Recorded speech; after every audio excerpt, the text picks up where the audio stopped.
Hello everyone and welcome along to this, the third in our series of tutorials focused on this year's DCG student assignment. My name is Des Kelly and I'm a lecturer of computer-aided design at GMIT Letterfrack. And if you'd like more information about what we do in GMIT Letterfrack or on some of the degree programs we offer in furniture design, wood technology and teacher education, then please see our Facebook and Twitter pages. Additionally, we teach a wide range of computer-aided design and computer-aided manufacture software packages. And of course, the focus software of this tutorial will be SolidWorks. This is the project we've been working on. In the first of our tutorials, we drew the main body of the blender. In the second of the tutorials, we drew the handle of the blender. And in this tutorial, we're going to focus on modeling the complicated twisting blender blade. If you want more after you've completed this tutorial, then please see our GMIT Letterfrack YouTube channel where you'll find a whole range of SolidWorks tutorial videos and demonstrations. And this is where you'll also find a series of SolidWorks tutorials focused on this year's DCG assignment. For example, we've got some tutorials on how to apply etching and letters onto the glass jug, how to apply high quality stickers and decals, how to connect various pieces of plastic together, such as the lid here, to make sure those connections function correctly, how to model this twisting, sweeping cord realistically, and of course also how to generate all of these high-res photorealistic images. So let's begin. Briefly, in the first video we used the lofted boss base feature as well as a series of curve manipulation tools to generate the main body of the blender. We also used the split feature to cut the base and the jug apart. In the second tutorial we modeled the jug handle using the extruded boss base feature and again a wide range of tools that help us draw and fully define curves such as splines, sketch pictures and intersection curves.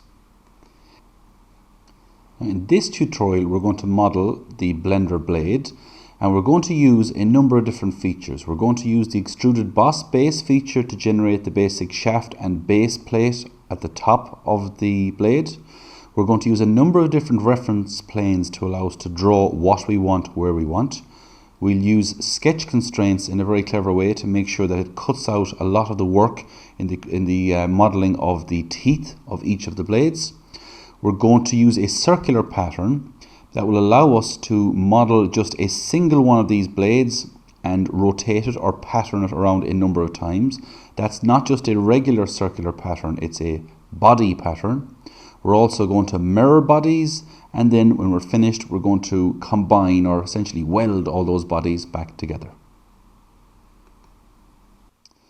So let's begin by opening up a new SolidWorks part, and I will begin a very simple sketch. First of all, on the top plane it's just a circle, and let's dimension that to have a diameter of 6 millimeters, and we will extrude that circle into a cylinder of height 20 millimeters and close the solid. So now we'll start a sketch on the top of that cylinder, and I want to draw a polygon. Press the space bar, normal 2, and I want an octagon, so make sure under parameters we have 8 sides. Snap the center onto the origin and position the polygon anywhere for now. I want to select one of the lines and make sure it's horizontal, so click horizontal, and also set one of the sides to a value of 8 millimeters, and that will fully define the sketch.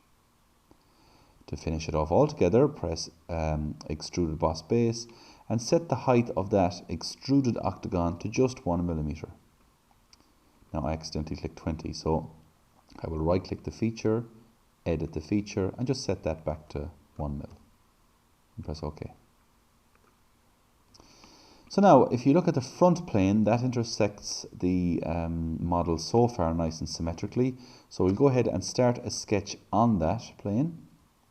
And I'm going to sketch a line. Snapping onto the top corner there, I'll move across horizontally and then at an angle like that. Tap Escape. Let's dimension that line to be just a millimeter. And let's pick both of those lines to dimension the angle to be 165. And finally, just tell this line vertically to be 30. So although we don't have a sketch that encloses area, we can still use that line for an extrude feature. It's called an extrude thin, or a thin extrude feature. So if I go to Features, Extrude, select the sketch, it just tries to send it 20 mil in one direction and 10 mil down. So I can actually change that 20 mil to 8, and I can change this 10 mil to 1, and just change the 20 mil, or sorry, the 8 mil option from blind to mid plane. And there's a thin feature. And it's just an extra type of feature, and it looks nice in the feature manager for the leave insert. One thing I will do now is deselect merge result. That's very important.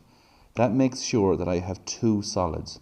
One solid is the stem, and the other solid is this little fin, the blade.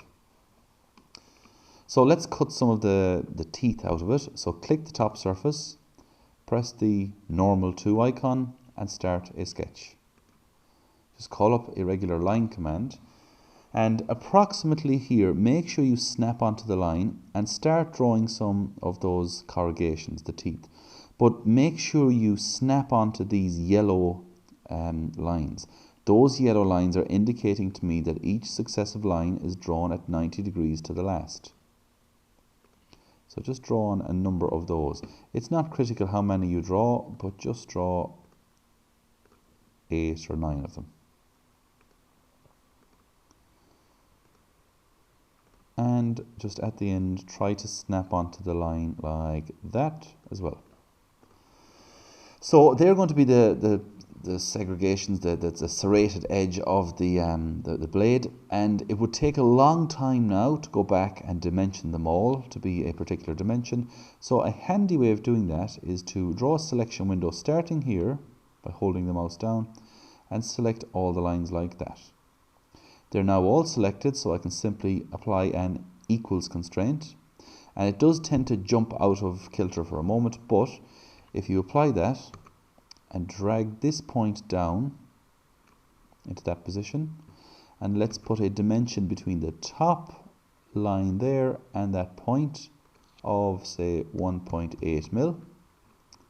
Tap escape to close the smart dimension command. Now if I drag this point, the whole thing will be flexible, but it'll still maintain what I asked it to maintain, those perpendicular and equal relations. So let's just give this a value from the corner there to that point. Let's make it 2. If I want to cut this out, I have 2 more lines to draw. I have to close the loop. So close the loop from there to there, and from there up to there. I now have a sketch that I can extrude cut, so we'll apply the features, extruded cut, select the sketch, and there I have the little teeth cut out. So now that we have those teeth cut out, we need to sharpen them. There's a number of ways of doing this, but the way I'm going to show you is as follows. Start a sketch on this top plane and draw a center line from that corner to that corner, and also another one from the tip of that tooth to the midpoint there. That will allow us to go to Features, Reference Geometry, Plane, and select this center line and that edge. That gives us a new plane, and it's in alignment parallel or perpendicular to the slope or the bevel I want to cut off of this. So start a sketch on that plane. Let's look 90 degrees to it. And you can draw whatever shape or size bevel you want. I'm just going to draw one like this at random for now. And extrude cut that. So features, extruded cut, and I'll have to do a mid-plane extrusion. I want it to go to the left and the right. So mid-plane, and just drag it so that it cuts through everything. I also want to make sure that it cuts through, it's not actually going to intersect it, but if yours was actually cutting through this base piece of the solid as well, you'd want to select all bodies. But in my case, I don't actually need to. So now I have a nice bevel cut off it there. For neatness, I'm going to right click that plane and hide it. I'll right click that sketch and hide it. And if you wanted at this point, you could use the chamfer with a very small size, let's just say 0.3, and start picking all those corners just to make it look a little sharper.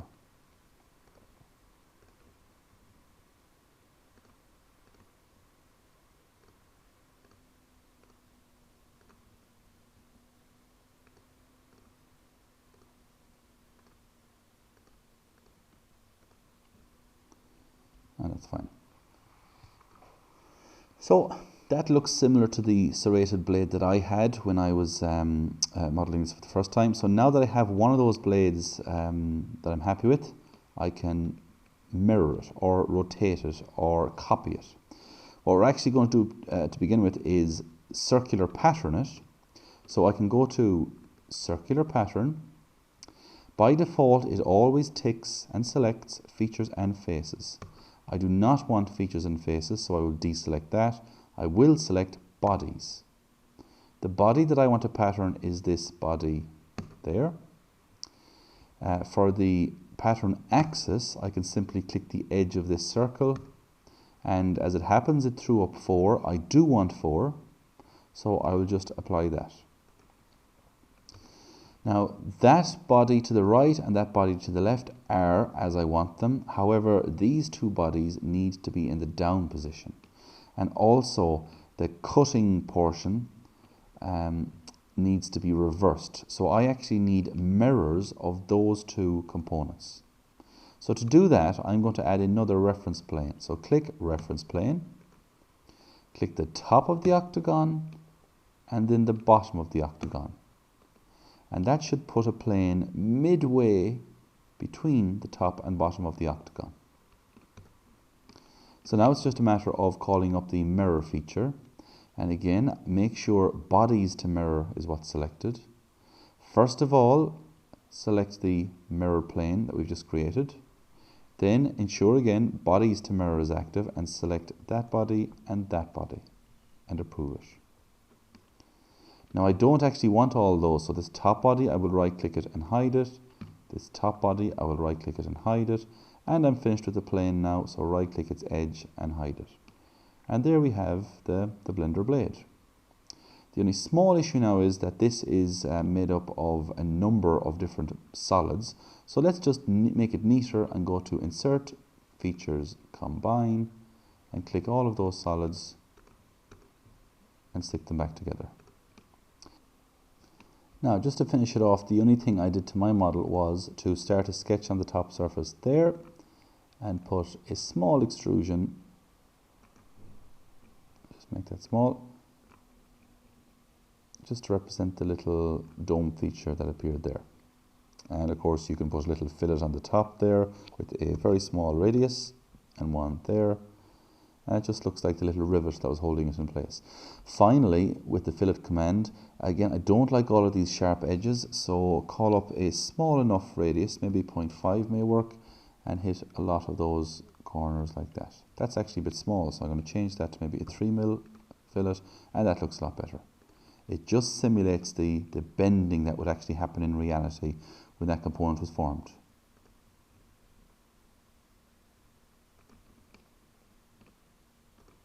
And while we're at it, let's just ease those corners. That one didn't work, so I'll try that with a different radius in a moment.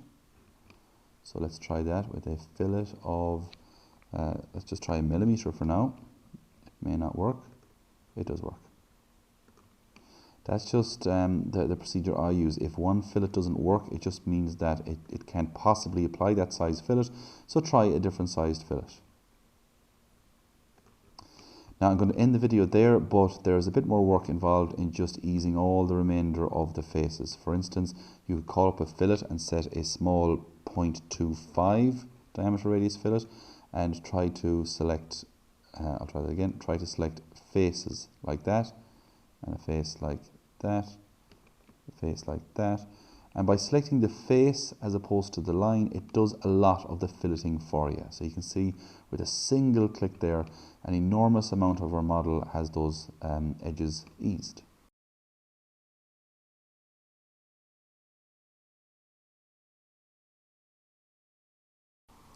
So that concludes this lesson and also this series of tutorials focused on this year's DCG student assignment. Thanks for listening. I hope you found them useful, and remember, for more, just please keep an eye on our Facebook, our Twitter, as well as our GMIT Letterfrack YouTube channel. All that's left to do now is to wish you all the very best of luck in the Leaving Cert, and hopefully we'll see some of you in GMIT Letterfrack in the future.